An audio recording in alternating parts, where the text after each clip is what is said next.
Hostel के मुख्य gate पर श्यामशाह मेडिकल कॉलेज के जूनियर डॉक्टरों ने जड़ा ताला। आपको बता दें कि रीवा के श्यामशाह मेडिकल कॉलेज के जूडा ने आज हॉस्टल के मुख्य गेट पर ही ताला बंद कर दिया।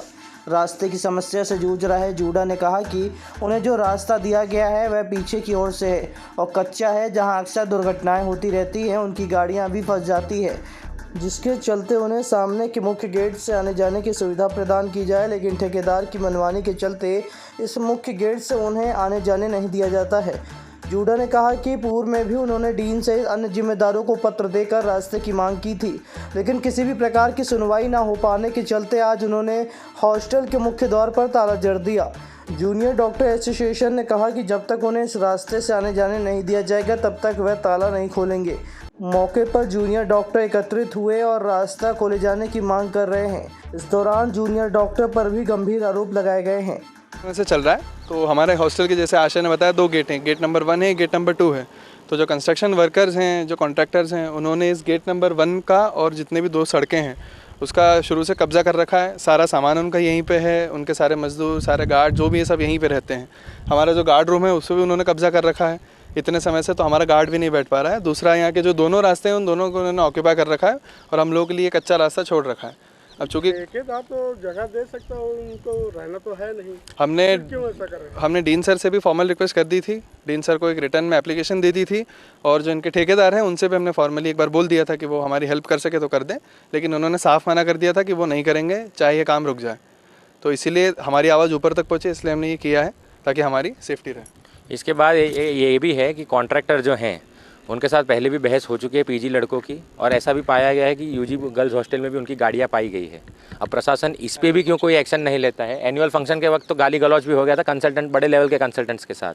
तो इनको क्यों इतना सहा जा रहा है कि क्या मजबूरी है प्रशासन की, वो हमको नहीं पता है। पर हमारी तो कोई मजबूरी नहीं है। अगर हमारा किसी का भी हड्डी टूटा है, किसी को भी चोट लगी, तो हम नहीं सहेंगे। हम जो विपुल कर रहे हैं, हम पूरी तरह उसके साथ खड़े हैं।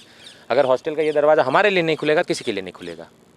क्या नाम है? मेरा नाम है डॉक्टर आशा द्विवेदी, मैं जूडा रीवा का प्रेसिडेंट हूँ अभी। तो ये गेट में खड़े हैं, क्या उसमें मूलतः ये है कि पोस्ट ग्रेजुएट रेसिडेंट्स के लिए हॉस्टल नहीं है, तो जो इंटर्न हॉस्टल में है उसमें हमको एकोमोडेट किया गया है। अब एकोमोडेशन तक ठीक था, पर ये जो हमारा मेन गेट है, ये मेन गेट, उससे हम आवाजाही कर रहे थे। और एक दूसरा गेट है जो पीछे से जाता है, कच्ची सड़क बनी हुई है, पर वहाँ बारिश गिरते ही इतना कीचड़ हो जाता है। और हमारे 2-3 डॉक्टर पहले गिर चुके हैं और उनको माइनर क्रैक भी आई थी। ये डॉक्टर साहब हमारे साथ ही खड़े हैं। साइकेट्री से जाते हुए वहाँ पे गड्ढे भी हैं, पानी भर जाता है घुटनों तक। पहले भी डीन सर से बोल चुके हैं यहाँ पे या तो रास्ता दिया जाए या यहाँ पे बनाया जाए, तो जिससे कि आवागमन में सुविधा हो।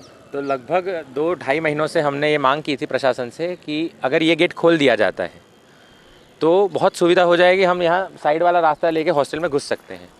परंतु जो कॉन्ट्रैक्टर हैं उन्होंने ये मांग पे कोई विचार भी नहीं किया है, ना हमारे साथ कोई बात की है, ना प्रशासन की सुन रहे हैं। डीन सर ने हमारे सामने ही बात की है उनके साथ कि भाई एक दरवाज़ा खोल दो।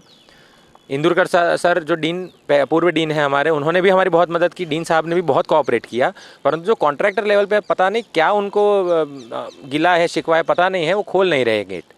और ऊपर से क्या दबाव बना रहे हैं कि प्रशासन भी कुछ ऐसा बोल नहीं पाता है। तो अगर देखिए, हम हमारे रेसिडेंट्स की हेल्थ के साथ कुछ भी होने नहीं देंगे। अगर हमारी हड्डी टूटेगी, फिर हो सकता है भविष्य में किसी और की भी हड्डी टूट जाए।